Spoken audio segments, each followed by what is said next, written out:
Good morning students. BSc first year में advocate Maharana Pratap PG college first year में सभी विद्यार्थियों का स्वागत है। आज फिजिक्स के 3 पेपर होते हैं बीएससी फर्स्ट ईयर में। इसी प्रकार केमिस्ट्री में 3 पेपर होते हैं, मैथ्स में 3 पेपर होते हैं। फिजिक्स में तीनों पेपरों का नाम इस प्रकार से है। फर्स्ट पेपर का नाम मैकेनिक्स यानी यांत्रिकी होता है। सेकंड पेपर होता है ऑसिलेशंस, वेव्स एंड एकॉस्टिक्स यानी दोलन, तरंगे और ध्वनिक होता है। और थर्ड पेपर होता है वो इलेक्ट्रिसिटी एंड मैग्नेटिज्म यानी विद्युत की और चुंबक। इस प्रकार से 3 पेपर होते हैं फिजिक्स में। और फिजिक्स का थ्योरेटिकल पेपर 150 अंकों का होता है टोटल, यानी फर्स्ट पेपर भी 50 अंकों का होता है, सेकंड भी 50 नंबर का होता है और थर्ड भी 50 अंकों का होता है। और चौथा पेपर होता है प्रैक्टिकल। प्रैक्टिकल जो प्रैक्टिकल होता है वो 75 मार्क्स का होता है। तो कुल मिला के फिजिक्स का टोटल पेपर होता है वो कितने होता है 150 का तो थ्योरेटिकल पेपर और 75 के प्रैक्टिकल्स। तो कुल मिला के एक सब्जेक्ट का टोटल मार्क्स होते हैं 225। तो 225 अंकों का एक पेपर होता है। अब फिजिक्स में हम पहला पेपर पढ़ेंगे आज मैकेनिक्स। तो मैकेनिक्स में जो फर्स्ट चैप्टर होता है यानी प्रत्येक जो पेपर होता है उसमें 5 यूनिटें होती है। कितनी यूनिट होती है? 5 यूनिट होती है। तो पहली यूनिट है फर्स्ट पेपर की, यूनिट फर्स्ट है, उसका पहला लेसन है संरक्षण। संरक्षण के नियम और घूर्णी मतलब तंत्र में गति। संरक्षण के नियम, संरक्षण के नियम और घूर्णी तंत्र में गति। इसको जो इस टॉपिक को हम पहले पढ़ेंगे यानी कंजर्वेशन ऑफ लॉ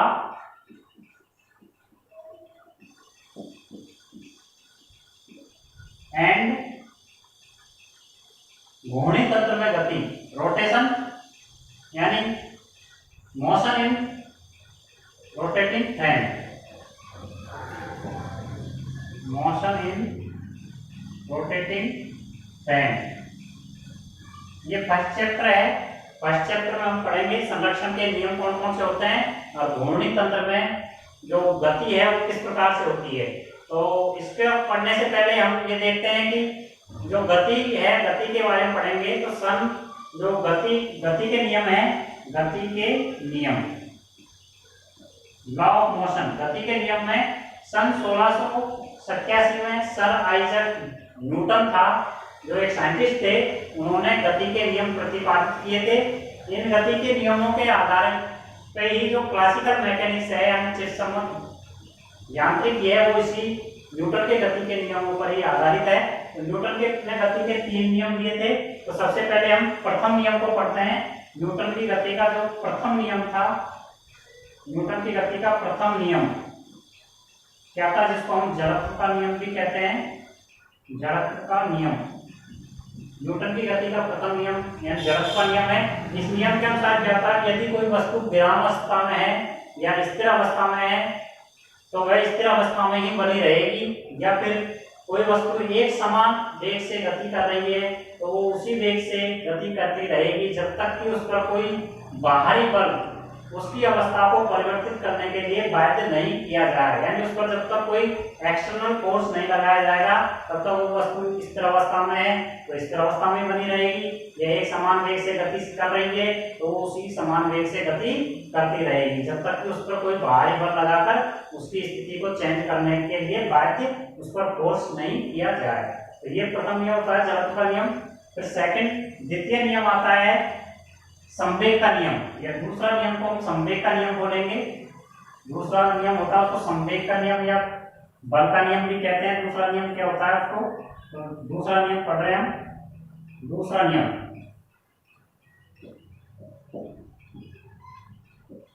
न्यूटन की गति का दूसरा नियम क्या होता है, किसी वस्तु के समय के सापेक्ष जो रेखीय संवेग होता है उसमें परिवर्तन की दर है वो उस पर आरोपित बाहरी बल के समानुपाती होता है। तो इसको न्यूटन की गति का दूसरा नियम होता है, यानी किसी वस्तु पर के जो एक्सटर्नल फोर्स है वो उसके संवेग में परिवर्तन के दर के बराबर होता है।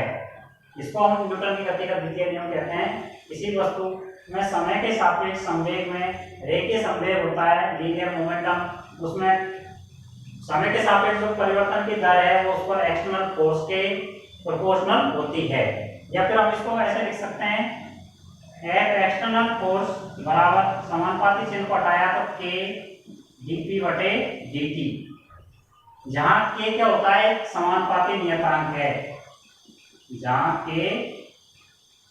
समानुपाती नियतांक है, जहां क्या होता है, समानुपाती नियतांक होता है। इसके अलावा हमने पढ़ा है कि जो रेखीय संवेग भी होता है वो किसके बराबर होता है, mv के बराबर, यानी रेखीय संवेग है वो द्रव्यमान इनटू वेग के बराबर होता है।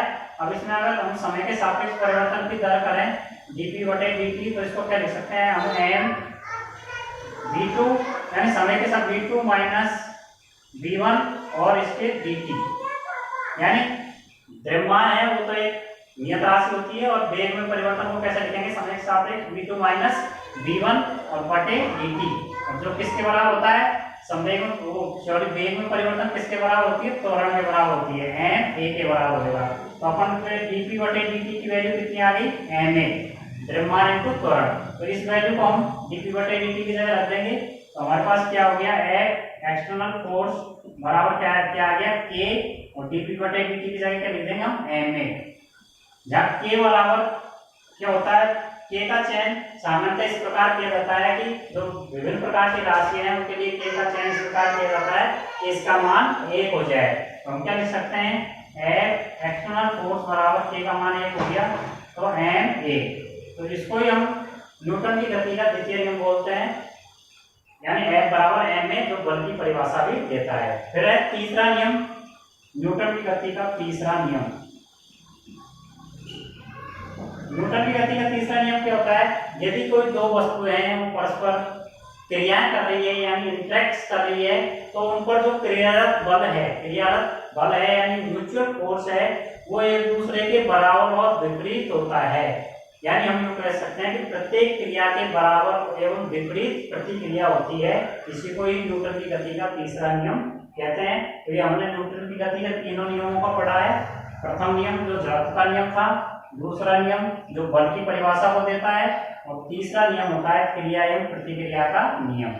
अब इसके बाद हम पढ़ रहे हैं ऊर्जा संरक्षण का नियम। क्या पढ़ रहे हैं, ऊर्जा संरक्षण का नियम,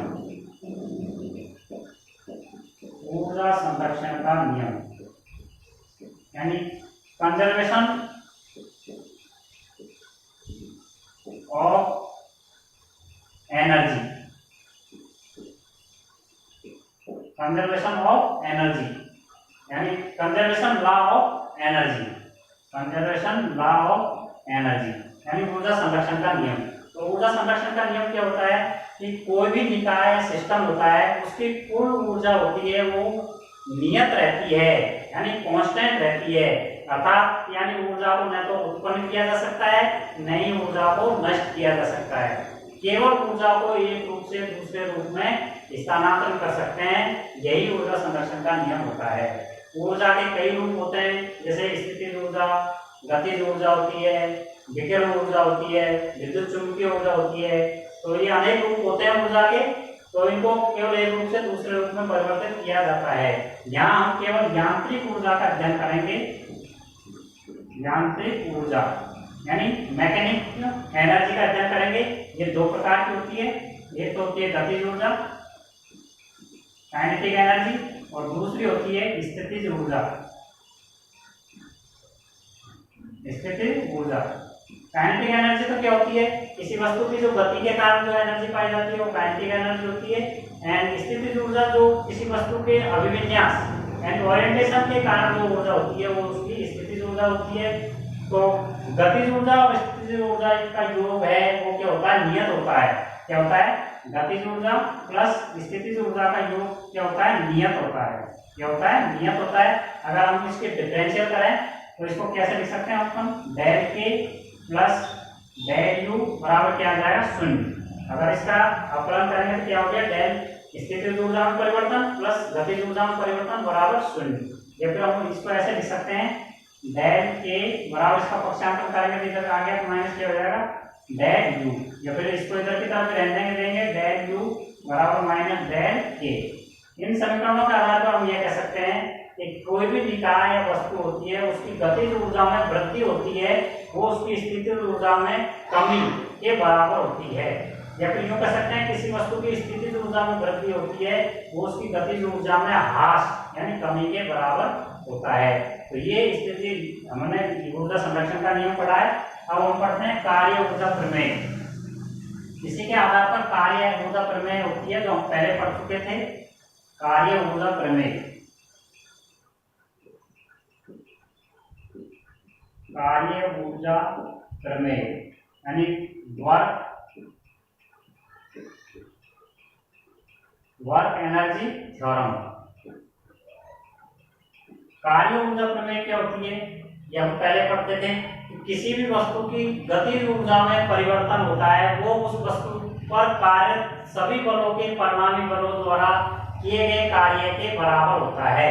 यानी इसको हम शॉर्ट में क्या लिख सकते हैं, किसी वस्तु की गतिज ऊर्जा में परिवर्तन, काइनेटिक एनर्जी में परिवर्तन उस वस्तु पर सभी बलों के द्वारा किए गए कार्य के बराबर होता है। इसी को कार्य ऊर्जा प्रमेय कहते हैं।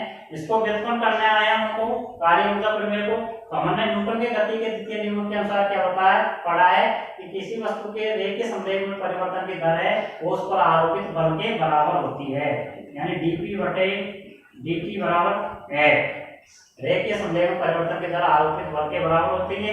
यहाँ p बराबर क्या लिख सकते हैं हम, p बराबर mv रेखीय संवेग, तो इसको क्या लिख सकते हैं हम m dv बटे dt बराबर क्या हो गया है।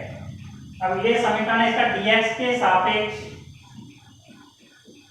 समाकलन करने पर, इसका हम समाकलन करेंगे dx के सापेक्ष समाकलन करने पर।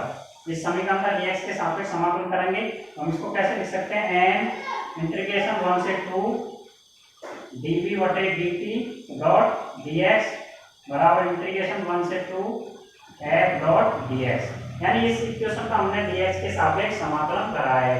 अब हम ये राशि है इसकी जगह क्या लिख सकते हैं, हमने dv बटे dt डॉट dx, तो इसकी जगह क्या लिख सकते हैं, dx बटे dt क्या होता है, v होता है, विस्थापन में परिवर्तन दर क्या होता है v, और dv की जगह dv है, तो इसकी जगह क्या लिख सकते हैं v dv, और इसकी जगह हम क्या लिख सकते हैं, इसकी जगह 1/2 और d की जगह d लिख देंगे और v स्क्वायर, क्योंकि इसको हल करेंगे तो वापस यही संख्या आएगी v dv, तो ये राशि है, इसकी जगह हम ये लिख सकते हैं, तो इसको क्या लिख सकते हैं अपन m, इसको पूरे m को अंदर लिख सकते हैं इंटीग्रेशन d और m 1/2 dv स्क्वायर, d बाहर ले लिया तो m 1/2 m v स्क्वायर लिख सकते हैं इसकी जगह बराबर, इधर क्या है इंटीग्रेशन 1 से 2 f डॉट dx।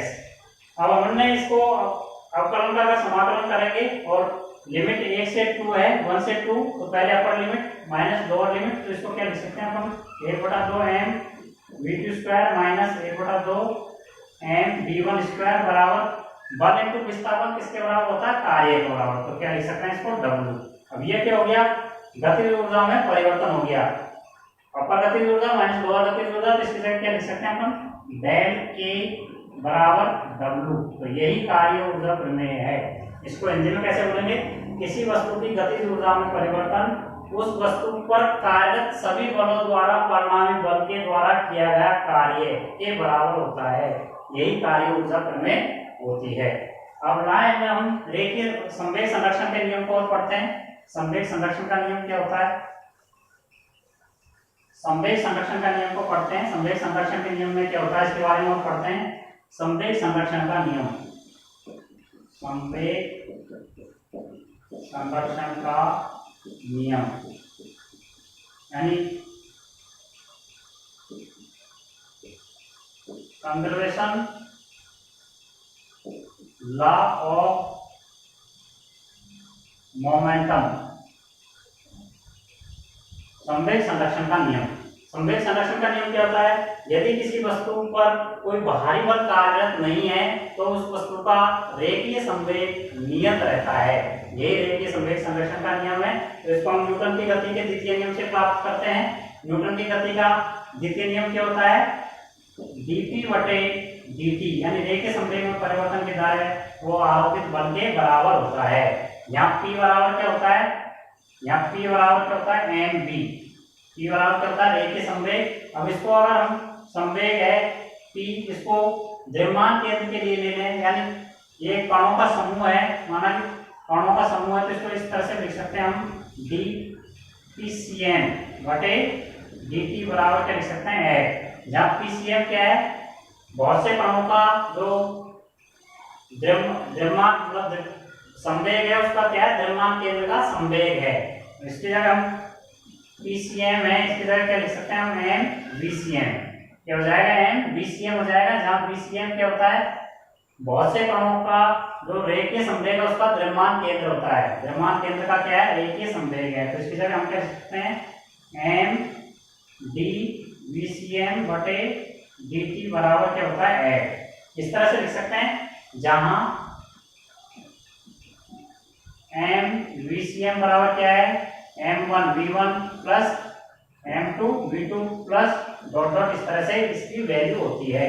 तो इसके तरह हम इसको क्या लिख सकते हैं, अब यदि बाहरी बल का मान शून्य है, यदि F बराबर क्या है, शून्य है, यदि बाहरी बल का मान शून्य है तो इसको हम क्या लिख सकते हैं, यदि बाहरी बल का मान शून्य है तो इसका समाकलन करेंगे तो क्या हो गया हमारे पास, इसको यूं लिख सकते हैं अपन, इसका समाकलन करेंगे क्या, तो क्या हो गया, एम बी सी एम की जगह क्या हो जाएगा, पी सी एम, यानी पी सी एम बराबर या फिर एम बी सी एम बराबर क्या हो गया, नियत। क्या हो गया, बराबर नियत। यही रेखीय संवेग संरक्षण का नियम है। इसको हिंदी में कैसे पढ़ेंगे, यदि किसी वस्तु पर कार्य बाहरी बल का मान शून्य है तो उस वस्तु का रेखीय संवेग या क्या रहता है, नियत रहता है। इसी को रेखीय संवेग संरक्षण का नियम कहते हैं। इसी प्रकार एक और पढ़ते हैं, कोणीय संवेग संरक्षण का नियम। कोणीय संवेग संरक्षण का नियम, कोणीय संवेग संरक्षण का नियम क्या होता है, कोणीय संवेग संरक्षण का नियम, कोणीय संवेग संरक्षण का नियम यानी conservation law of angular momentum,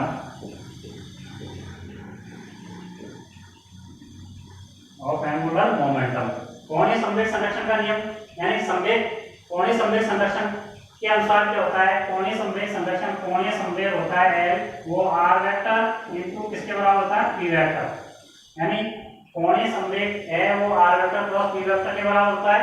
या अब इसका क्या करेंगे हम, समाकलन करने, अवकलन करने पर, समय के सापेक्ष अवकलन करने पर, तो इसको क्या लिख सकते हैं हम, dl वेक्टर बटे dt बराबर, इसको d बटे dt r vector cross p vector.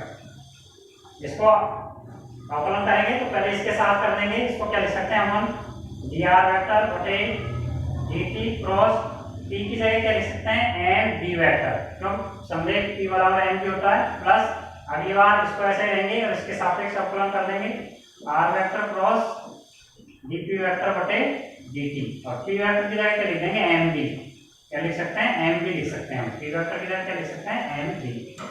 आगे देखते हैं हम कि ये तो ये v होता है, हमने पढ़ा है v vector cross v vector बराबर क्या होता है, शून्य। सदिश का सदिश से गुणनफल शून्य होगा तो इसकी वैल्यू तो शून्य होगी, प्लस r वेक्टर और इसकी जगह क्या होगा, m को बाहर ले लिया, क्रॉस dv वेक्टर बटे dt, dv वेक्टर बटे dt। तो इसको